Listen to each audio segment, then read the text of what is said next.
Coach K, hey, thanks for joining me today on this follow-up Simple Coach to Coach interview.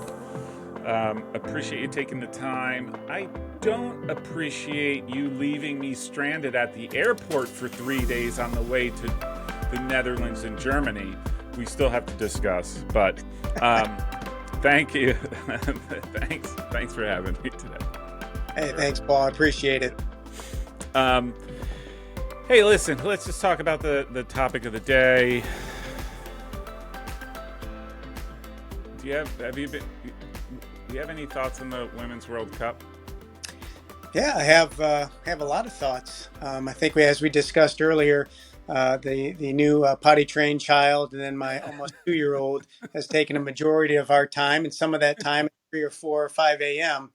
But from what I could make, what I could make and what I could watch, I think a real balanced World Cup this year. I think a few obviously real big surprises. Some big nations, whether it's Brazil, Germany, USA, even having to scrape, and or some of those countries getting out of the tournament, which was a big surprise. But I just think that shows how far the modern game has gone, how much soccer and football have evolved over the years in other countries. And I think the youth systems, how that's grown in other places, and they've put money into that to have that not only catch up with the U.S. and possibly surpass us, but also from a gender standpoint, just pumping more money into the women's game, which as a women's coach, it's huge to see. So I have thoughts on specific teams as well, but I'll start there and I'll give it back to you to ask any other thoughts or questions you might have on that. That's a great observation. I totally agree with it. I'm curious, how do you think the U.S. has looked? Well, I mean, we're in the round of 16, so that's a positive. How we've looked, that's been debated on Twitter by millions and millions and millions of people, coaches, fans. Yep. And, I try to. I mean, I look at the comments, but I don't really comment much. But I just get my popcorn ready. But I think. Well, for instance, the game that I did watch kind of at hand was the U.S. Netherlands game, just because we're a Dutch school and we go to the Netherlands every 4 years as well in Germany, so it piques my interest. What I could tell you from that game, the Netherlands just looked quite a bit more technical. They looked quite more proficient in those half spaces and just being able to pass and move more fluid. I felt, and the women of the U.S. Where I think we just got a little bit direct at times, and then our first and second touches off that weren't as crisp and solid and sound decision making as the Dutch. So that's what I can tell you from that match. Yeah. I think we've underperformed a bit, but I also think it's a new group of players. The old regimes kind of come out, and we've also got to give them a little bit of time in this World Cup to see what they can do. Yeah. This is the anti-social media debate that I'm mulling in my head right now with myself, right? I have these, without making sweeping generalizations, let's make some sweeping generalizations. Is there something to be gleaned from the way the U.S. is playing in this World Cup, which frankly I think is pretty not good, but right, that's just visually what I'm seeing and sort of how I interpret the game. Do you think it says something larger about sort of how the women's game is being developed or how the women's game is developing in the U.S.?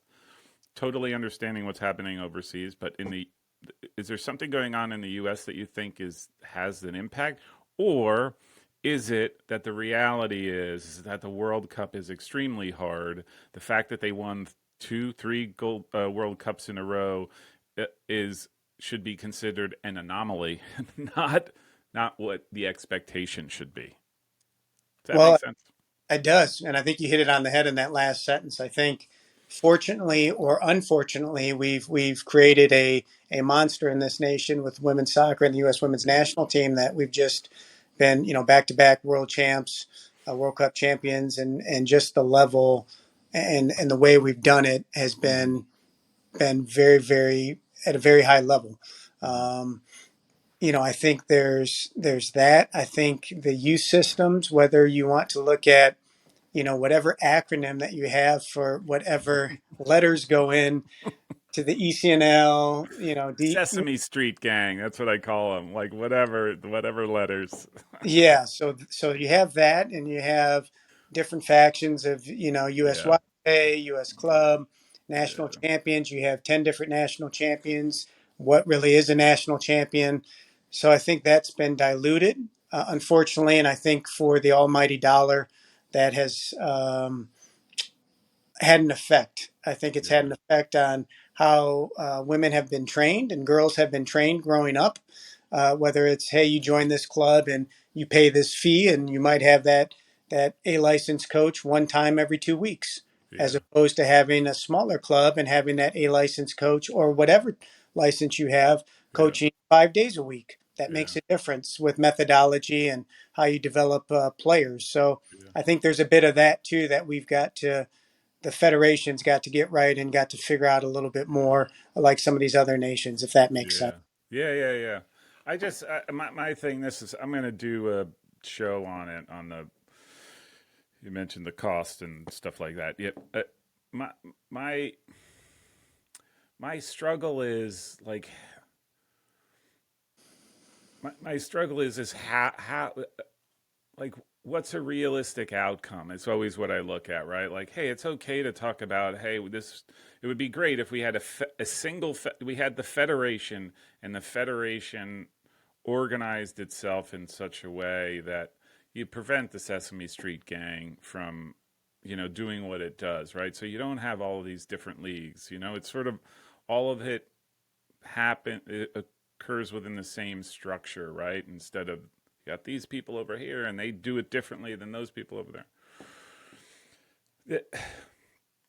It just seems to me that we we we may be developing in the way in which the United States is intended to do it, right? Because there's nothing stopping me from going on my own way, regardless of what the Federation does. And I think that's a very real issue that I'm not sure is solvable, because what's going to happen? I'm going to sue. Like, they try to come down, right? Like, I'm suing, like, so I don't know. I'm rambling, but No, I think there's a couple parts to that. I think just the size of the USA in mm-hmm. general with other countries is just, I mean, it's astronomical. Then you got all the Yeah, other sports that we play that yeah, that dive into seasons and whatnot, and then obviously, yeah, we have the year-round club that we can do as well. And I just think I think you're right. I think if we had one more set structure from one or two organizations, or this is how it should be, I think that would be much more clean. mm-hmm. But also, I don't know if that will ever happen at Yeah, least in the short term, yeah, maybe in the long term, but in the short term, I don't know if that'll ever happen. And I think yeah, that's affecting the player development. That's yeah, affecting egos. That's yeah. affecting entitlement versus empowerment. Oh, All yeah, those yeah, things I think yeah, play a factor, and then that's what you see nowadays as well with the national team. yeah. I mean, you said one word where I'm like, oh yeah, I can name ego. I remember that quote. Somebody said this a few years back, and I don't know if you saw it. Some foreign coach comes over and said something. I'm paraphrasing something because I've never met a more arrogant group of coaches who have not produced anything on the world stage. There's something to that. And I Yeah. was like, holy smokes. That is so very true. So very true. Um, Yep. and I'm sure, I can't believe Iowa is any different than New Jersey or Florida, whatever, right? So, hey, I got to ask. I'm just opening up. I'd like to focus in on you guys for a little bit. What as you're sitting there right now, speaking to the greatest YouTube influencer in D3 soccer, uh, if that's such a thing. How is the fall shaping up for you guys? I think well. I mean, you never know, right, till they get there the first day, and you kind of see the whites and eyes and see what people have done or maybe possibly have not done. In our case, it's hopefully more have done. Um, I think. um I think from what I know of our group, I think we're talented. I think we do have some leaders. I do think we are a great group that can accomplish some great things, and we do have some really high, lofty goals for us. But we also have to stay healthy, and that's the if college athletics, and that's another topic that I don't think we've talked about. Is just the amount of time you're playing Yeah, and the amount of matches you're playing and training just doesn't make much sense. But that's the way it's set up. But unfortunately, that goes to overuse injuries. And same with preseason. That's been diminished from a week when we played in 2 days yeah, to 2 or 3 days. yeah. So that makes it a little bit more challenging for player load and all that stuff. But I can tell you they're excited. I can tell you the coaches are excited. We think we have a special group, and we're ready to get after it. That's for sure. When do you start? When's your first day? August 17th is when Yeah. players report, and then that's usually like an admin day, Mm-hmm. AA testing, drug test, Yeah. sort of stuff. And then the next day we start our time tests and Yeah. kind of do our tour days for a few days, and then our Yeah. first match is the 22nd Yeah. preseason. Yeah. You're right. So I don't have a theory on this one, but because I've been looking at different things, just trying to, I thought about, I've been thinking a lot about how the incidence or whatever of ACLs in women's soccer is like dramatically higher than on the men's side. And I started to wonder about, is it fatigue? Is it overwork? Is it this how we sort of started putting these kids through strength and conditioning? And I'm not saying that it's not a bad thing, but maybe the female body is not designed to do that level of work and be able to stay healthy. I don't know if that's the right way to describe it during the season, and that's leading to these ACL tears. I'm wondering, do you have any thoughts on that? On at least your experience in the women's game? Um, Yeah, I think it's concerning. I think we as a program, as a team, we've experienced ACL since I've been here, since Mm-hmm. 2011. Other programs have also experienced ACL, so it's not just our program thing. Yeah, I think it's just a women's game thing. It's on the men's side as well. I yeah, think it's more what you talked about, either gender. It's more, you're at an earlier age, you're doing the strength and conditioning, yeah. personal That's and yeah, training. yeah, The you go from one sport to the next, so you're training yeah, 4 hours on a day, and you just don't have time also to have your body rest. yeah, So I think there's that. I think the workload that's being asked of our players now in preseason and also the coaches to develop. Okay, we've got 2 or 3 days. What can we do in this time as opposed to a yeah, week? I think is a bit unfair. yeah, Um, I think if you look at like football, for instance, and to acclimatize, I think that's AA past them getting in a little bit yeah, earlier, right? yeah, Well, yeah. soccer doesn't have that luxury, and I think that's disappointing Mm-hmm. um, from an injury standpoint. But I will say, not having overtimes helped. So we Yeah. only had one pretty major injury last year. Um, but outside of that, we stayed pretty healthy, and hopefully we can do that again I, this year. yeah. I don't have the science to it, but I bet you it's something around the recovery, Yeah. right? Like the muscles are tighter. I'm not a doctor, just thinking about this stuff, right? I think there is something to the lack the recovery. Everyone talks about it. I just don't know if it's as people realize how important it is on the body, right? Like, Well, I'll go one step further. I mean, we're pretty high in nutrition as well. So we had a mm-hmm. nutritionist speak for preseason last year. So this year, I'll probably put that nutritional information in the preseason folder packets, Right? what you're putting in your body, all that Yeah, stuff.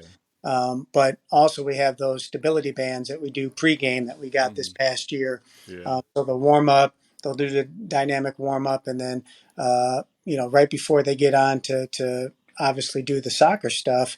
They're doing the stretch bands as well for Yeah. their legs, for their Yep. core, for their waist and below and the knees. And it only takes a minute or two, probably Yeah. just a minute or two, but that activates Yeah. muscles as well. And I think that's been really helpful for our team. Yeah. Yeah. I'm sure some smarter people or smart people are much smarter than me, but are doing stuff around, like how do you, because it's a big, I think it is a big issue around, again, just sort of the general injuries like that, ACLs, you hate to see it, but, anyhow.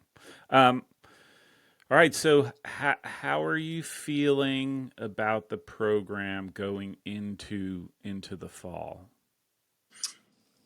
Good. I think we made some strides this spring as a program. I think with kind of our level of training, the demands we're asking of the team, I think that was introduced a bit more in the fall, and then we covered that a bit more at the end of fall, and then our student surveys and whatnot, the feedback we got, I tried to take a hard look as head coach, what I could do different, what our staff could do different with myself. And I think this spring we really touched on that, and then going to Europe, playing some really tough opponents, like basically right below the pros. I mean, they put it to us in a Hmm. match or two, but also we needed to see that level, and I think that made us tougher. And then we had a spring match. We played really well, I felt, and we can't record the score, but I would just say we played well. uh, Yeah. so, and I think we've got some momentum going into the fall, and we're hungry and we're ready to go. And I think we want to put some respect a little bit more back on that name on Central Hmm. Touch, because we know what we've done over the years, and the coaching staff and the women are hungry to do that. Yeah. So tell me about the trip and the competition you played. I, yeah, I'll just start with that. Uh, the trip was amazing. Once again, so it's our fourth tour. We've gone in 12, 15, 19, and then again in 23. Um, it was a bit hit or miss. We didn't know if we were going to go to it with post COVID and all that stuff going on. It just was a little tougher to plan, but we went to the Netherlands and Germany, and Jan Proin, who I've known for years with Dutch Touch, Soccer Active. He's coached in Ajax. He's coached NEC Nijmegen. He's well known not only in the Netherlands but also Germany. He just puts a tremendous package together, and I'm so thankful for that. And then just some Dutch coaches I've known over the years over there, and I don't want to name drop, but they know who they are. Hmm. They've helped our program. They've helped myself develop, and I think that from a soccer standpoint, that was top notch.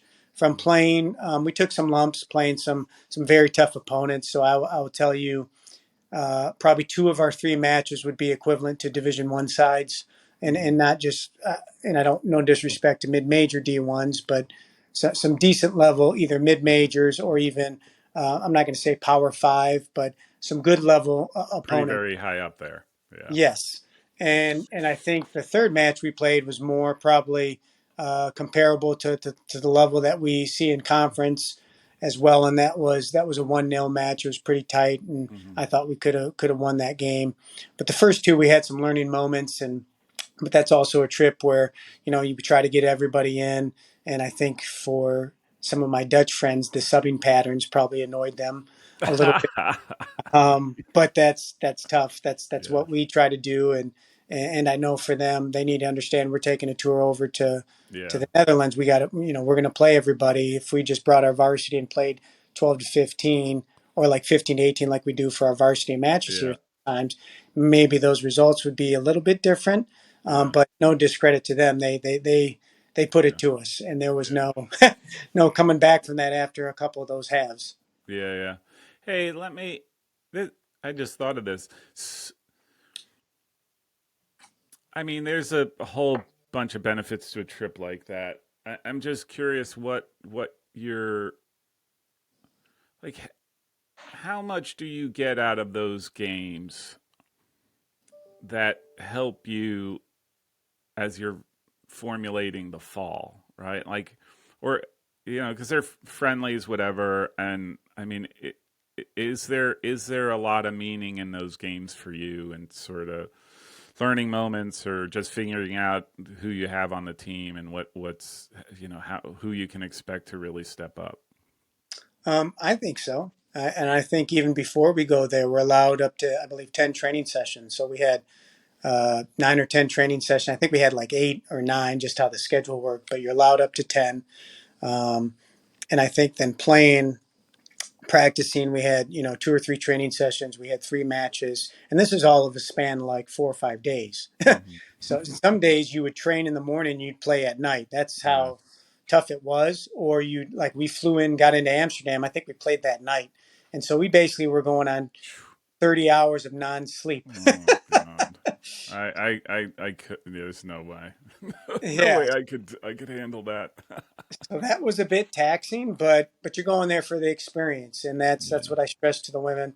It's not so much wins and losses; it's for the experience. So the training, what we'll see, what works in training. Those coaches will talk to me on who they think stuck out, what needs to be Mm-hmm. improved, that sort of thing. And then the matches, post matches, sometimes we'd exchange thoughts either in the canteen or Mm-hmm. also through social media Yeah. and Yeah. all the outlets that we have to conversate overseas. So that's been helpful. I think the women enjoyed it, um, and I think they've got something out of it as well. Yeah.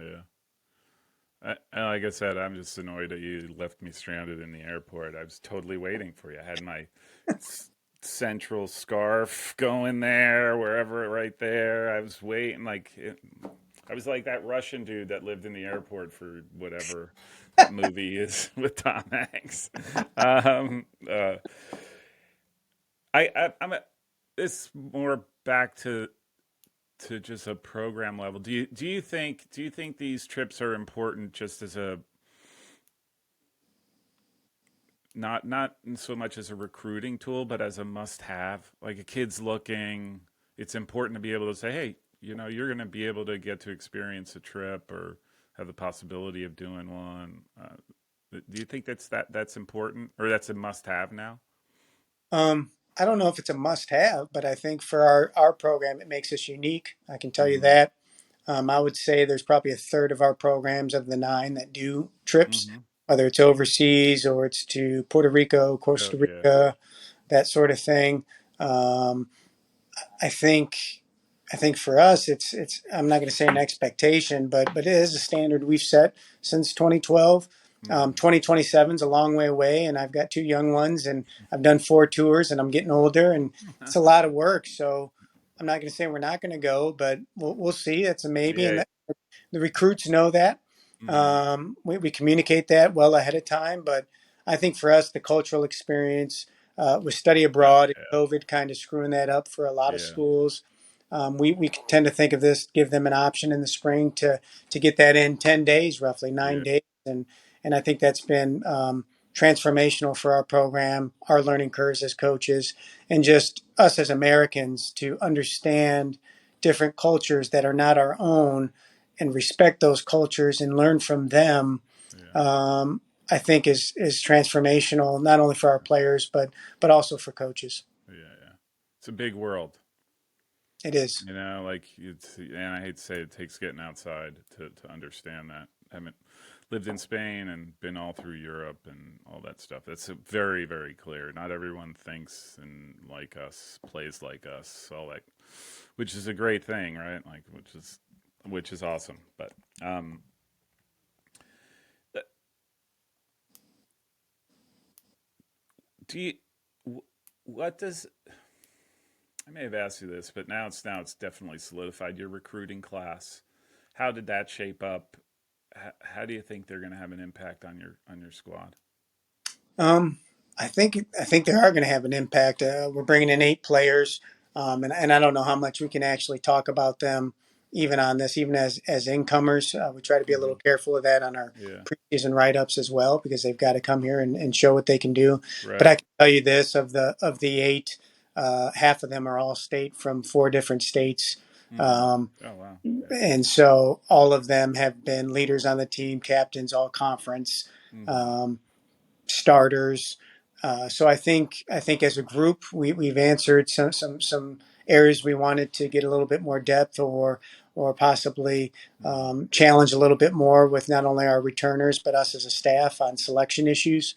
Hmm. Um, So I'm really excited for that class, but that's not to diminish who we have as returners. Just as excited as I am for the incomers, Mm-hmm. I'm that as excited for the returners and what they're doing and how they're shaping our program. Yeah. It's awesome to see. All right, so I got to ask you because I always ask these types of questions. Like, do you see any challenges on the horizon, or do you see anything that from like that you think this is something that we've got to be mindful of going into the fall because it could make or break us, that sort of thing? Maybe not make or break, but um, So yeah, yeah. dive into that question a little bit more. What do you mean by that? What's I don't know. Are you worried of are you I'm not. Are you worried of goal production? okay? Are you worried that the team's going to party too much? Are you worried of like Okay, well, that sort of thing, right? Like not. I'm not saying like is it I'm going to get hit by a comet or something like that, but that's helpful because it's for higher education and Division yeah, three, all that. It's there's different times going on, so I didn't yeah, know yeah, quite how to do that. So for me and our team, I think we have a lot of returners coming back, mm-hmm, a solid group. We have almost all of our goal scoring returning. mm-hmm, So that's huge, and I don't know if that's been like that for a while. So we're really excited about that.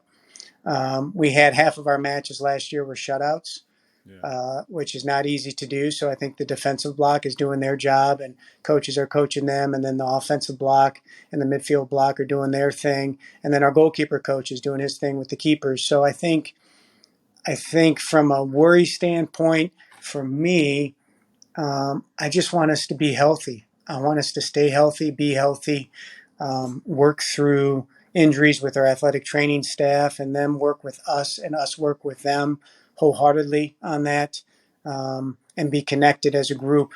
For me, that would be something that we want to manage. mm-hmm, But I really, we have a fifth year senior coming back too. That's going to be helpful. She was a 2 year captain as well.